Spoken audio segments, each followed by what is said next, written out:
My name is Evelyn. I am 27 years old and I live in a small village near the Welsh mountains. Life has not been easy for me. Every morning I wake with a weight on my chest.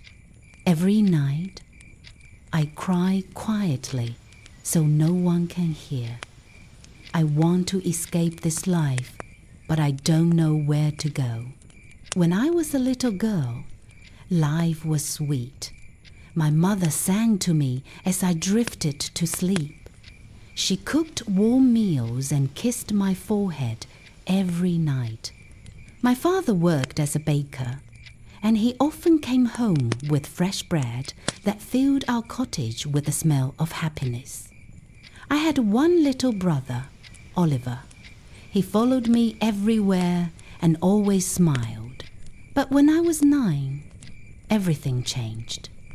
One morning, my father went to work and never returned.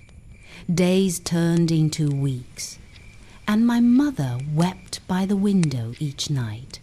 People whispered that he had left us for another woman. My mother never believed it.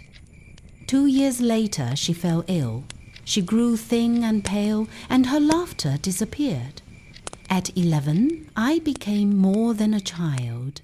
I became a caretaker. I cooked, cleaned, and cared for Oliver.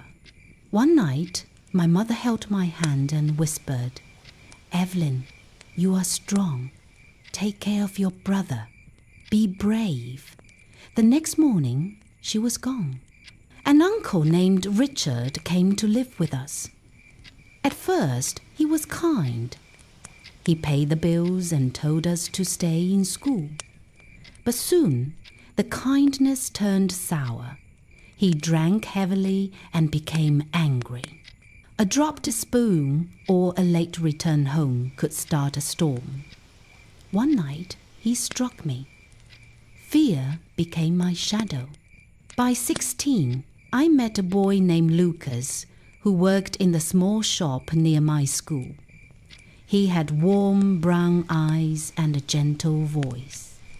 We spoke about books and music, about dreams of leaving the village. He said, "Come with me." And one evening, I did. I left a note for Oliver under his pillow and ran. For a short time, Lucas felt like safety. He gave me tea, a blanket, a quiet room. But safety can break. Lucas lost his job. The anger returned. The bottles appeared. The shouting began. He pushed me. He apologized. Then he did it again. At 18, I learned I was pregnant. I hoped it would change him. It did not. He grew colder, louder, crueler. One night, after a violent fight, I held my stomach and prayed for my child. The next day, a nurse at the local clinic handed me a small card, a women's shelter. That night, while Lucas slept, I packed a small bag and left. The shelter was quiet, a haven for women like me. 10 rooms, 10 stories of pain and courage. I stayed until my son was born. I named him Henry. He was small and perfect, with my eyes and dark hair. I promised him the world would never hurt him as it hurt me. I worked at a bakery, just like my father once did. I earned enough to keep a small room. It wasn't much, but it was mine. I tried to smile again. But fear has a long memory. One day, Lucas found me. I ran to the police. I checked the locks twice. I held Henry close. I began seeing a counselor named Julia. She listened. She said words I had never heard. "You are brave. You survived." Slowly, the guilt lifted. I learned that love is not pain. I learned that I deserved peace. Henry grew. He laughed, he danced, he called me Mama and kissed my cheek.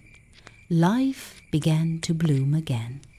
Then there was Daniel. He came for coffee at the bakery every morning, always with a smile. He did not rush me. He never asked too much.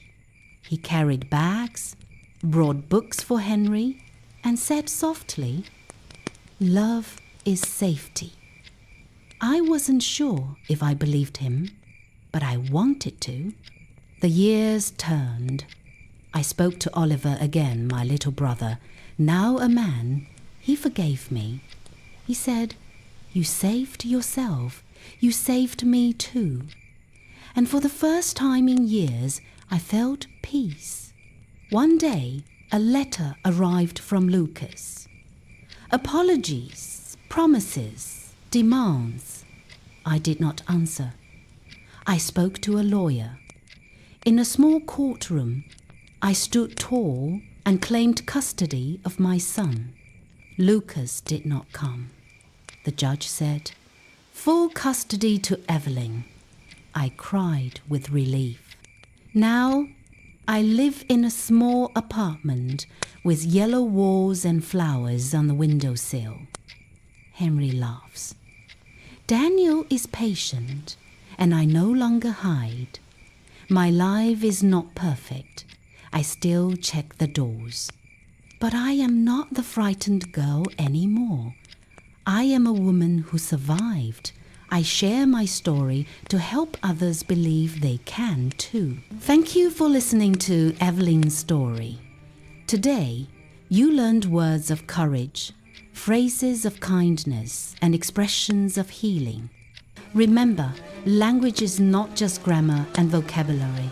It is connection, strength, and hope.